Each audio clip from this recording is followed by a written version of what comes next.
Good morning mga kapatid and welcome sa inyong lahat dyan sa KYMC at sa lahat ng nanonood sa atin online. And nawa, kahit maaga pa, binabati ko na yung lahat ng maagang kaarawan ng ating Panginoong Yesus. Napakahalaga ng araw na ito sa ating lahat at sa lahat ng mga tao sa mundo na nagse-celebrate ngayon ng bagay na ito. Pero nais kong maunawaan pa natin yung kahalagahan nito, hindi lang sa mga material na bagay na natatanggap natin sa panahon ng Pasko, kundi dun sa dahilan kung bakit natin ito ipinagdidiwang, 'no. So, ngayong araw na ito nais kong buksan yung Bible sa aklat ng Isaiah chapter 7 verse 10 hanggang 14 para ating aralin at ating unawain. Again, aklat ng Isaiah chapter 7 verse 10 hanggang 14. So, kung nakita na ninyo sa Biblia, maaari kayong tumayo at basahin natin ng sabay-sabay. Muling nagsalita si Yahweh kay Ahaz, humingi ka ng palatandaan kay Yahweh na iyong Diyos, maging ito ay buhat sa malalim na libingan o sa kaitaasan ng langit. Ngunit sinabi ni Ahaz, hindi po ako hihingi, hindi po ko po susubukin si Yahweh. At sinabi ni Isaias, makinig kayo, sambayanan ni David. Hindi pa ba sapat na subukin ninyo ang pagtitiis ng mga tao? At pati ang pagtitiis ng aking Diyos ay iyong sinusubok. Dahil dito, si Yahweh mismo ang magbibigay sa inyo ng palatandaan. Paglili ang isang dalaga, magsisilang ng isang sanggol na lalaki, tatawagin sa pangalang Emmanuel, na ibig sabihin ay God is with us. Manalangin tayo.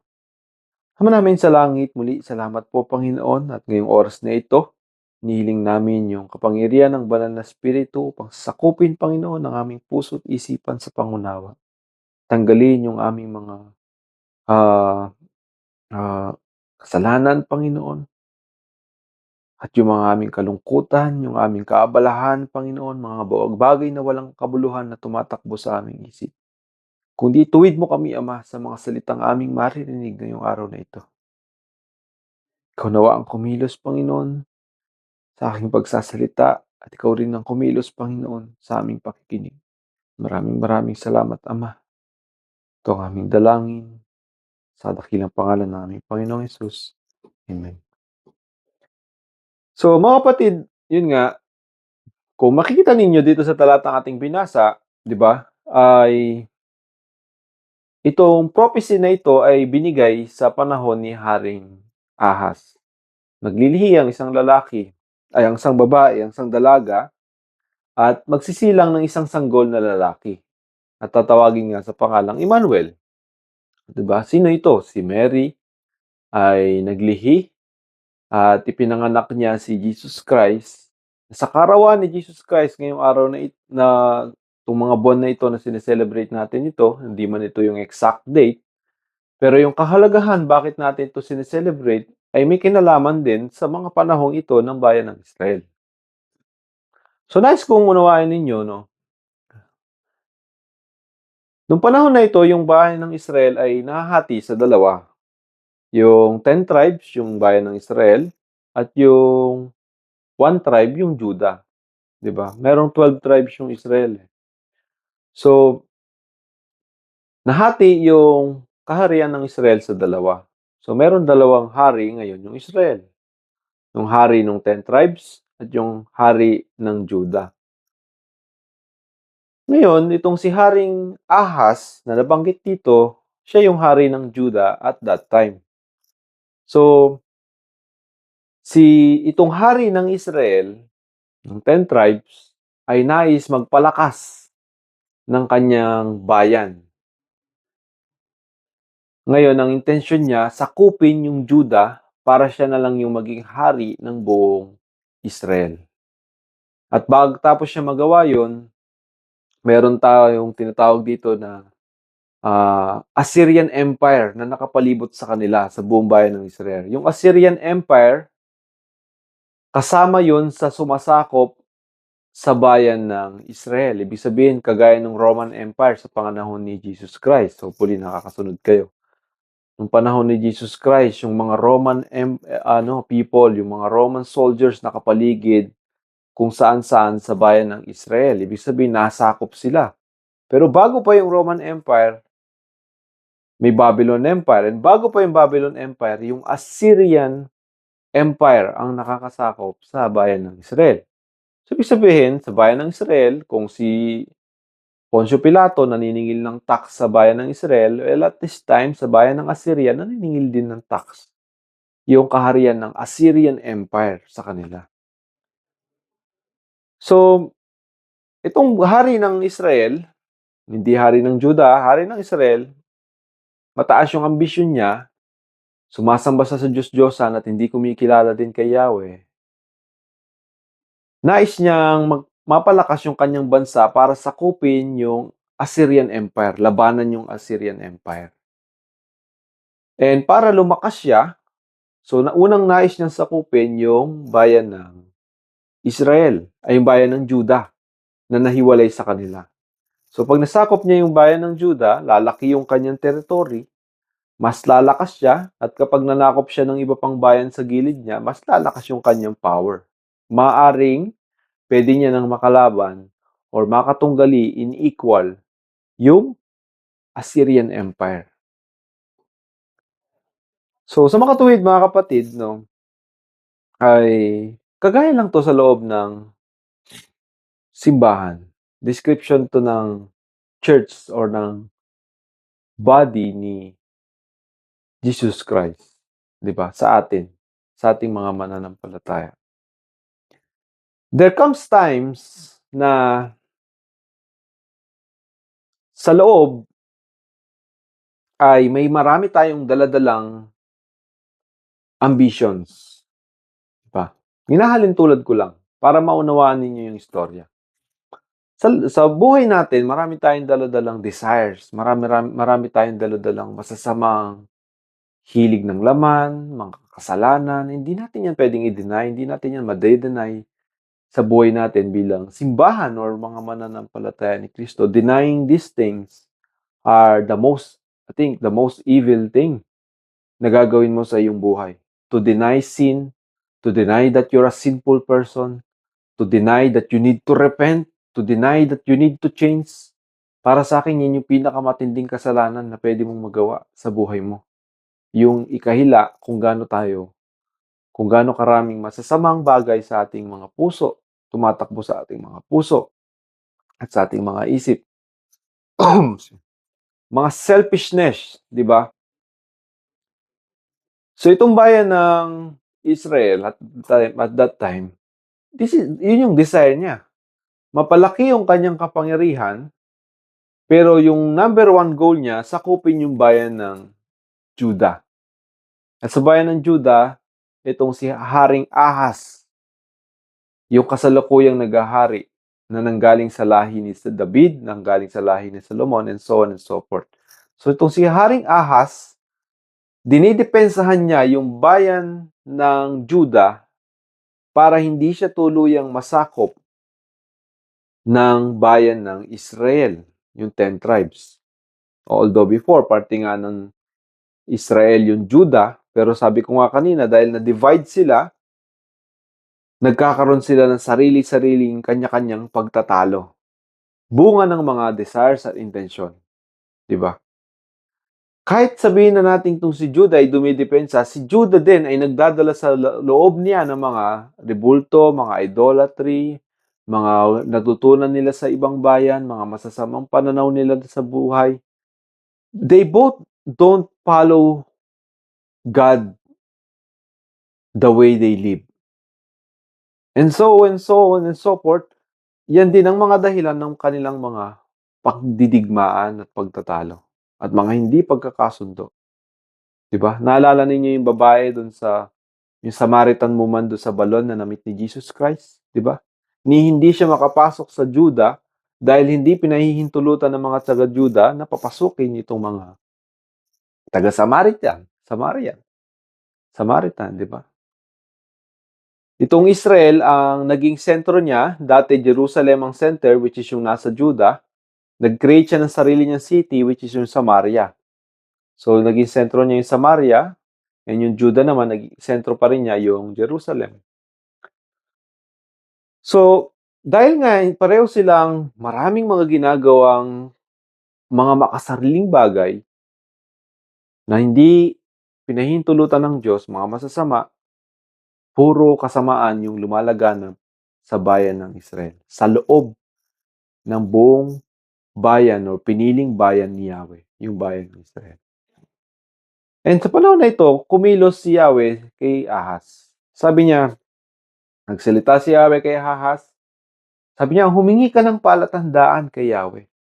So si Yahweh na mismo yung nagsasalita sa kanya, na siya na mismo yung humingi ng palatandaan, si Ahaz. Regardless kahit anong palatandaan. Maski sa kailaliman naman ng hukayan ng libingan o sa kaitaas-taasan ng langit, anumang bagay na palagay mo imposibleng makita mo, gagawin kong palatandaan, sabi ni Yahweh. Palatandaan para panalalunin kita. Pero dahil nga, ang isip ni Ahaz makamundo, ang isip ni Ahaz, hindi niya kino-considered si Yahweh doon sa mga bagay na sa tingin niya mas magiging effective or mas magiging magpapapanalo sa kanila. Iba yung liwanag na nakikita niya. Kung ako sa inyo. Binibigyan siya ni Yahweh ng hinihingian siya ni Yahweh ng palatandaan, binibigyan siya ni Yahweh ng palatandaan, pero nakatingin siya sa bayan ng Assyria. Ibig sabihin, nakatingin siya dun sa labas. Any country na makakatulong sa kanila dun sa pakikipagdigma. So kung mababasa niyo sa aklat ng Second Kings, either chapter 13 or 15 or 17, humingi ng tulong si Kaharing Ahaz sa bayan ng Assyria para tulungan siya sa pakikipagdigma dito sa bayan ng Israel or ng Samaria. And then dali-dali tinulungan siya ng bayan ng Assyria, yung Assyrian Empire. Sa makatuwid mga kapatid, di ba, si Haring Ahaz ay may nakikitang solusyon na mas higit dun sa mas higit niyang nakikita kesa kay Yahweh. Ano ibig sabihin nito, di ba? Na sa atin mismo, sa loob sa loob ng katawan ni Kristo, mga mananampalataya, this is just a typical life sa buhay natin. Gaano tayo kabulag, di ba? Gaano tayo kabulag sa liwanag ng sanlibutan, di ba? Si Ahaz, imbis na within dun sa bayan ng Israel, doon siya makakita ng solusyon, which is si Yahweh, lumabas siya doon sa sanlibutan para maghanap ng solusyon sa kanyang problema. Yeah, this is a typical life in our faith sa Panginoon. Wala tayong nakikita. We don't care about these signs. We don't care about Jesus Christ. We don't care about kung papanganak si Jesus Christ. It doesn't matter. Diba? We don't care about our faith. We don't care about our worship. We don't care about how we bless God and how God bless us. Wala tayong concern doon. Ang mahalaga, kung paano natin nakikita na masusolusyonan yung ating buhay, yung ating mga paghihirap, yung ating mga pagtitiis sa sarili nating paraan. Yan si King Ahaz. There comes a time na pinaparealize sa iyo ni Lord yung sitwasyon mo. That your situation may cause you to need God, to need Yahweh in your life. But instead of seeing Yahweh sa kanyang buhay, Nakita niya yung hari ng Assyria, which is the description of the world ng sanlibutan, to give him the best help he can have to win his battle. Diba? Ganyan natin win-win yung mga battle natin sa buhay. By our own way, by our own thoughts. Alam niyo pa yung masaklap dito sa panahon na ito? Yung mga ano ba yun? Yung mga nilalaman or bumubuo or mga foundation ng ating pananampalataya, madalas nating ginagawang sacrifice para lang dun sa solusyon na mula sa sanlibutan. Kagaya ni King Ahaz, sabi niya kay Yahweh, hindi po ako hihingi, hindi ko po susubukin si Yahweh.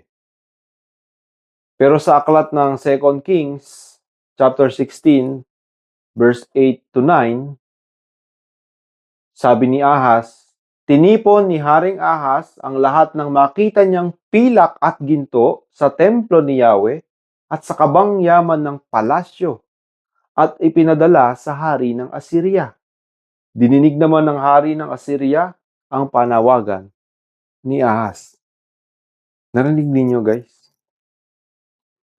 Tinipon ni Haring Ahaz yung mga nandoon, mga ginto, mga mahahalagang bagay doon sa loob ng templo para gawing sakripisyo doon sa makamundong paraan na naiisip niya. This is a very image of faithlessness, of false worship, or is, ano ba yun? Di ba yung parang ninanakaw na pagsamba sa Diyos. Ninanakawan natin yung Diyos sa mga bagay na para sa Kanya, para lang makamit natin yung sanlibutang gusto nating makuha para solusyonan yung buhay natin, yung mga battles natin sa buhay, sa paraan natin, sa ways natin. Di ba? And dali-dali, sinagot siya ng sanlibutan. Dali-dali, sinagot siya ng Assyria, tinulungan siya. But that is not what God only can give, di ba? Hindi lang yun yung kayang ibigay ni Lord sa kanya eh. Sabi parang sa paningin ni Lord, ang tigas naman ng puso mo. Ang tigas naman ng puso niya, ni Haring Ahaz. Sabi nga ni Isaiah sa kanya, makinig kayo, sambayanan ni David. Hindi pa ba sapat na subukin ninyo ang pagtitiis ng mga tao?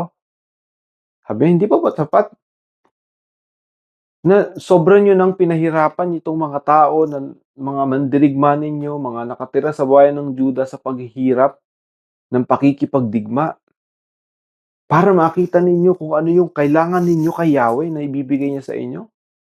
Hindi pa ba sapat para magising ka sa katotohanan na nandyan si Yahweh handang tulungan yung sitwasyon mo? That even si Yahweh na mismo yung nagsalita kay Haring Ahaz, maghingi ka lang sa akin ng sign. Isang sign lang. Regardless kahit ano yung sign, kahit gaano ka-unrealistic yung sign, ibibigay ko sa'yo. Pero itong si Ahaz, nakikita niya yung kaharian ng Assyria na tingin niyang mas makakatulong sa kanya. And at that moment, kinuha niya yung lahat ng components, yung foundation ng worship doon sa loob ng templo na para kay Yahweh at inialay niya sa sanlibutan. Anong ibig sabihin nun, di ba? Tinatanggal natin lahat yung mga bagay na ginagawa natin na para dapat sa Diyos at ibibigay natin, ibubuhos natin yung lahat ng meron tayo sa sanlibutan. And yung binigay sa kanya ng Assyria is just a temporary solution. It's not a permanent solution. It's not a permanent kingdom. Itong bayan ng Israel na sumasakop sa Juda, they have a different intention. Hindi rin naman para kay Yahweh yung intention nila.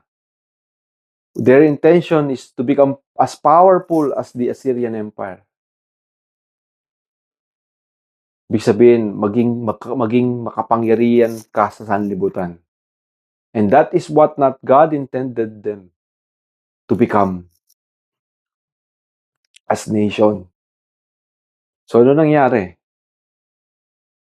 Nung tumagal, after some years, tuluyang sinakop ng bayan ng Assyria yung bayan ng Israel.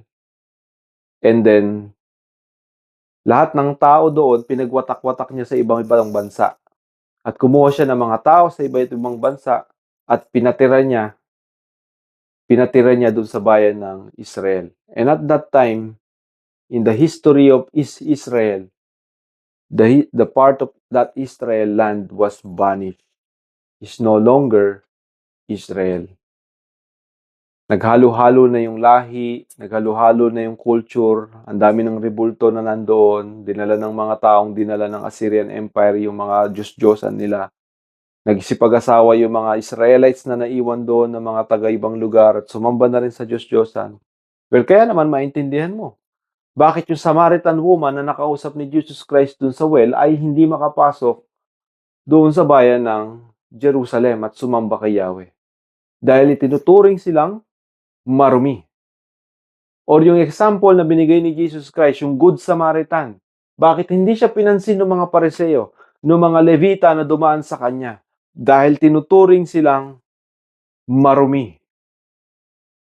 That is what happened in these times. Sa panahon ng bayan ng Israel. Kung sino-sino nang sumakop sa bayan ng Samaria, naging parang public places na ito sa lahat ng nation. Doesn't matter anong religion yung dalhin mo dyan, o anong Diyos-Diyosan yung dalhin mo dyan. Binakuran ng Juda yung kanyang sarili, and lahat ng mga taga-Samaria, tinuring nilang marumi. Kaya nga si Jesus Christ, kahit nagpapagaling siya doon sa Samaria, hindi pinapansin ng mga Pariseo yung kanyang mga ginagawa. Pero kung tutuusin, ang una palang nais ni Yahweh sa kanila, yung Juda at yung Samaria, yung Israel ay magkaroon na ulit ng maging iisang bayan ulit sila. Diba? Alam niyo itong prophecy na ito, sabi, dahil dito, si Yahweh mismo ang magbibigay sa inyo ng isang palatandaan. Maglilihi ang isang dalaga at magsisilang ng isang sanggol na lalaki. Alam niyo sinong taga Samaria ang unang nakakita nito? Yung babaeng nasa balon. Diba? Nung pumunta si Jesus Christ intentionally dun sa balon para ipahayag yung salita ng Diyos sa Samaria. Para ipahayag yung paghahari ng Diyos sa Samaria, sa buong mundo. Sabi niya, hindi na lang sa templo sa Jerusalem pwede mong sambahin si Yahweh. Dahil si Yahweh ay Espiritu. At siya ay marapat sambahin sa Espiritu at sa katotohanan. In Spirit and in truth, that is the true worship. That are the true worshiper of God. It doesn't matter, sabi niya, kung nasa bundok or nasa templo or kung nasaan ka man. Anywhere you go, you can worship God. Sabi ni Jesus Christ sa kanya. And the Samaritan woman was totally amazed and believed and have faith and see Jesus Christ as the Messiah, as prophesied, di ba, dito sa verse na ito, Emmanuel, God is with us. Tinupad lang ni Jesus Christ itong prophecy na ito at that time for the Samaritan. Kaya nga mga kapatid, no, if we worship God in spirit and in truth, why? Why we are taking that worship, that truth, that spirit of worship, we're taking it away, di ba? para abutin yung mga nais nating abutin sa sanlibutan, para solusyonan yung ating buhay sa mga bagay na makasanlibutan na pamamaraan. Sacrificing our worship. All the blessings that God is giving to us, we're giving it to the world. Nothing is for God. Kagaya ni Ahaz, imbis na magdala siya ng ginto doon sa templo, he took all the gold and gave it to Assyrian Empire. Pero alam niyo ano nangyari sa Assyrian Empire at that time? There is a much more greater and stronger and powerful empire, the Empire of Babylon. Sinakop nito yung buong Assyria. At natalo yung Assyria at nag-vanish yung Assyrian Empire. Nanatili yung Babylon Empire. Alam niyo anong number one ginawa ng Babylon Empire? Sinakop niya yung bayan ng Juda. At kinuha niya yung bayan ng Juda at dinala niya doon sa kanyang bayan. Kaya nga yung mga parte ng Bible doon sa Book of Daniel, si Shadrach, Meshach at Abednego, yung sinunog doon sa apoy, sa furnace. These are all part of the Babylonian Empire. Bakit? Kasi yung mindset ng mga hari doon sa panahon ng Juda is kumampi-kampi sa iba-ibang bansa na tutulong sa kanila. Pero at that time na sinakop na sila ng Babylon Empire, walang bansang tumulong sa kanila.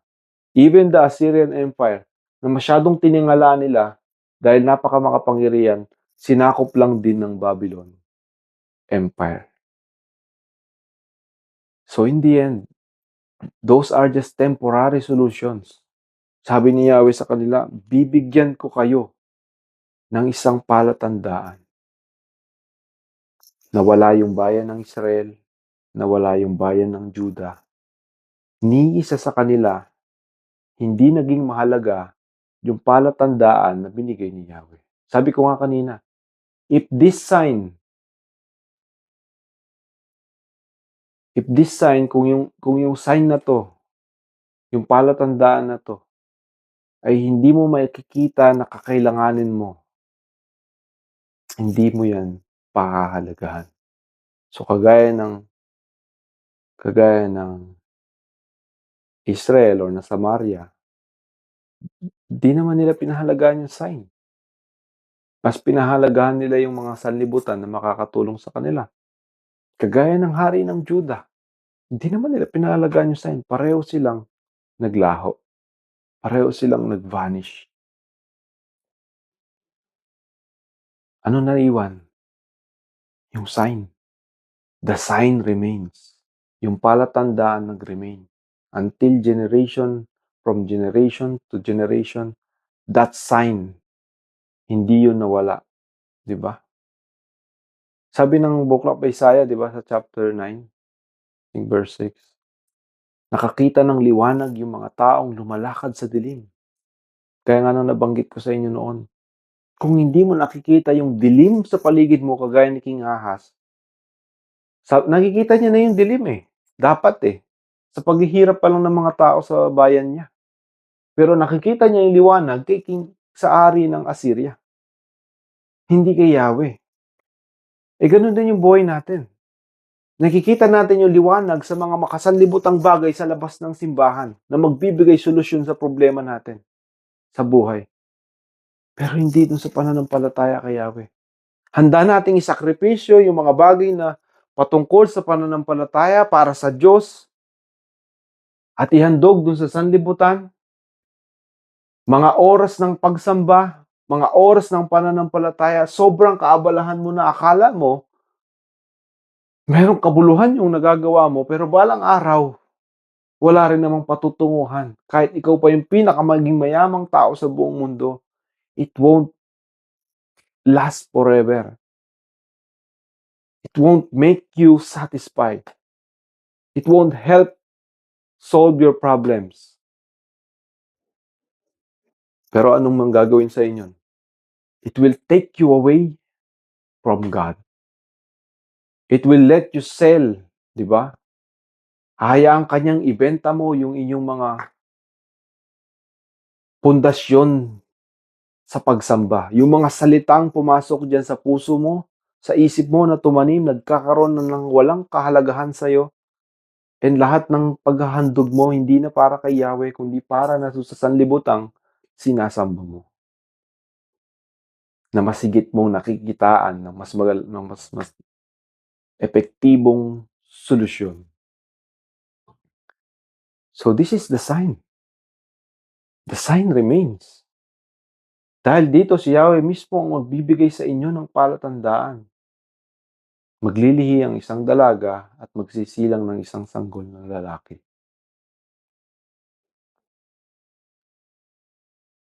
And this sign was now being celebrated all over the world.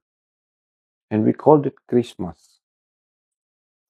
Tinawag natin yung Pasko. Pero para yun sa mga taong nakakakita ng dilim na nilalakaran nila, kahit gaano pa kaliwanag, yung natatanaw ninyong meron kayo. Yun naman yung gusto ni Lord makita niya kay King Ahaz eh. You know, you're not perfect king. Hindi ka perfectong hari dyan sa Judah. But at least you know how to repent. At least you know how when to give up, di ba? At least you know how when to surrender all your ways to God and accept God's will and accept God's way, di ba? And that way is repentance, seeing the darkness within you. Makita yung mga dilim na nilalakaran mo, di ba? Gaya do sa Isaiah. Nakakita ng liwanag yung mga taong lumalakad sa dilim. Pero yung mga taong lumalakad sa liwanag, hindi nila nakita yung liwanag ni Yahweh. Dahil mas tinuturing nilang liwanag yung mga bagay na walang kabuluhan. Hindi nila nakikita yung dilim. Kaya sabi ko kanina, para lang to sa mga taong nakakakita ng dilim sa buhay nila. You will not care about the sign if you don't see the darkness that is within you or that is surrounding you. Ano yung naging palatandaan nung tatlong pantas na pumunta kay Jesus Christ nung pinanganak siya? Di ba yung star? Nakikita ba nila yung star sa tuwing may araw? Hindi. It is impossible to see stars during the day. So they need to wait for the darkness to see the light, that light of the star. And they will follow it. Diba? In the same way sa ating pananampalataya, you cannot lie to yourselves about that darkness, about the things you need to correct, about the things you need to discipline yourselves. You cannot give it a blame to other people. You need, yung gusto lang ni Lord sa atin, yung repentant heart. A heart that is always willing to change. And when your heart is always ready to change, no matter how many problems that will come, you will just ignore it. Hindi yun importante sa'yo. Ang mahalaga, alam mo si Yahweh, dahil inaamin mo sa sarili mo na mamumuhay ka sa dilim, alam mo na yung liwanag ni Yahweh, doon ka lang lagi nakatanaw at sumusunod. Kaya nawawalan ng kabuluhan yung kahit ano pang problemang dumating. You are not bothered with many difficult situations. You are not bothered even with many difficult people surrounding you, trying to torture your heart, torture your mind, torture your thoughts, torture your feelings, your emotions. Why? Because you are so focused on that light, Jesus Christ. You are so focused on that light because you can always see the darkness within you and surrounding you, di ba? Yung dilim mismo na nasa iyo. Dahilan para hindi mo rin makita yung mga pumapasok pa diyan na kadiliman. Pero nakapokus ka lang dun sa liwanag, sa paglapit dun sa liwanag. Kaya sabi ko, if we don't know why we celebrate Christmas, then why? Why we celebrate Christmas, di ba? Why is the birth of Jesus Christ is important sa atin? Is napakalagang bagay sa atin. Why is this celebration so very, very the most important thing na nangyari sa history ng buong mundo? Jesus Christ, siya yung naging hari. Hindi kagaya ni Haring Ahas na gustong maging na tinatalo yung battle sa kapangyarihan, sa wealth, sa palakasan, pakikipagkalakasan sa ibang bansa. Jesus Christ did the opposite. Humility and humbleness. And yung totoong kingship is yung pagwawagi sa kasalanan at pagliligtas ng sanlibutan sa kasalanan. Because that is the main problem.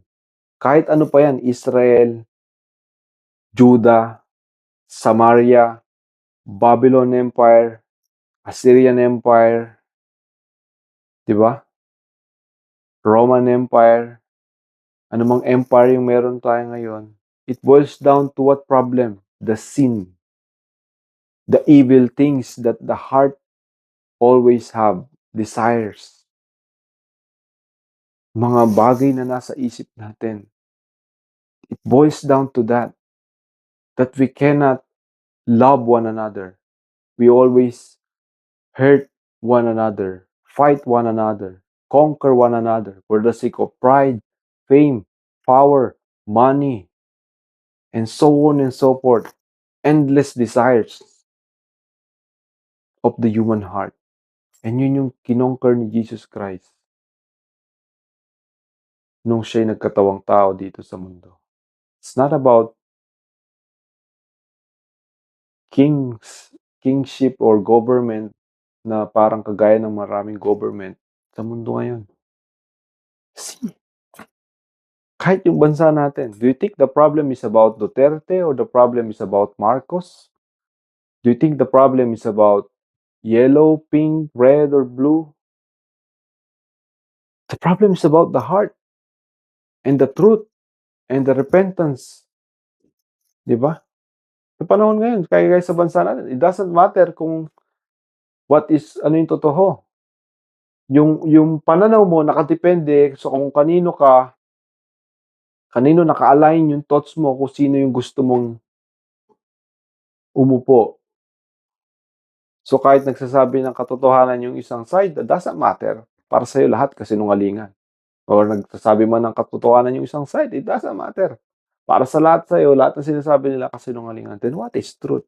Where is unity then? Are they both not in need of God para gabayan sila? They are both need God para gabayan sila. So without God, they are nothing. Without God, the country is nothing. It will just all become opinion, mga keyboard warriors sa Facebook. All about complain and complain and sin and sin.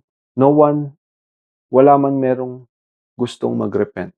There is no salvation to a country that does not repent. Diba?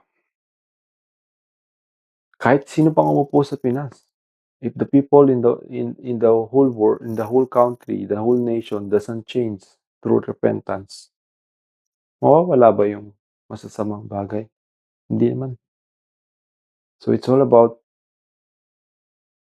preaching the gospel, sharing the gospel, diba? And I hope, diba, ngayong Pasko, we are taking all the perfect situations to share these words, to share about Jesus Christ. It doesn't matter kung mag-isa ka lang, sinasamahan ka ng simbahan, sinasamahan ka ng mga kasama mo dyan na hindi willing gawin yung mga bagay na ito. Do it yourself. Go out. Share the word. Take somebody else with you if you want. But share the word. Share the gospel. This Christmas day is not just about money and blessing and gifts and opportunities and chances and joyfulness, self-satisfaction, entertainment. It's not all about it. It's all about Jesus Christ, your Savior. But if the world doesn't understand the message, then what's the sense of Christmas? What's the point? Diba? Lahat naman, it's all just the same, diba? Pare-pareho lang. Wala tayong pinagkaiba kay King Ahaz ng Judah or sa Israel or sa Assyria o sa Babylon Empire o sa Roman Empire. Wala tayong pinagkaiba. They are all onto one desire. Diba? The world, yung sanlibutan, yung desire ng sanlibutan. So I hope mga kapatid ay na-get niyo yung message ngayon. And yun nga, sa mga taong tumatanggap ng buo at handang magpahayag ng salita ng Panginoon, ine-encourage ko kayo na do it. Don't give up. Don't back down. Diba? No matter what situation you are in, do it. Diba? Make way to at least let the people know why. Why is it important? Diba? Why are you so happy to celebrate this celebration? Manalangin tayo. Ama namin sa langit, muli salamat po sa mga salita, Panginoon, na aming narinig ngayong oras nito. Nawa, Panginoon, ay purify mo, Panginoon, linisin mo yung aming mga puso sa mga kadaliman, Panginoon, na aming ipinamumuhay sa araw-araw. At tumingin nawa kami palagi, Panginoon, sa liwanag mo sa aming buhay. Na sa gayon, Ama, makita namin yung dapat naming tahakin, Panginoon, habang kami lumalakad sa kadiliman. Huwag naming pasinungalingan yung aming mga sarili. Maging totoo kami, Panginoon. Nang sa gayon, Ama, maging mamayani ang pagpapatawad, pagsisisi, Panginoon. Sa halip na paghihiganti at paninisi, Panginoon. Ang salita mo ang siyang maging liwanag namin. Ang kapanganakan mo, Panginoon, ang siyang magpaalala sa amin ng aming kaligtasan na aming tinanggap, na sa amin ay nagbigay ng tunay na kalayaan at kaligayahan. Ama, maraming salamat. Huwag ka nawa, Panginoon, magsawang magbigay sa amin ng gabay, ng pagtutuwid, pagmamahal, Panginoon, ng kalakasan at kagalingan. Turuan mo kaming magsisi, Panginoon, at magbago. Turuan mo kaming maniwala, Panginoon. Turuan mo kaming maging masaya, Panginoon, sa piling ng presensya mo. Pahalagahan yung ginagawa mo para sa amin. Yung pagmamahal mo para sa amin. Walang hanggan ang iyong pag-ibig, Ama. Walang hanggan ang iyong kaluwalhatian. Walang hanggan ang iyong pagpapatawad. Walang hanggan ang iyong pag-ibig. Walang hanggan ang iyong kaawaan. Maraming salamat, Panginoon. I-bless mo, Panginoon, yung lahat ng nakikinig ngayon, Panginoon, ng iyong mga salita. Ito ang aming dalangin in Jesus' name. Amen. Alright, maraming salamat muli sa inyong lahat na nandyan ngayon. And again, Merry Christmas and maligayang kaarawan na sa ating Panginoon. God bless.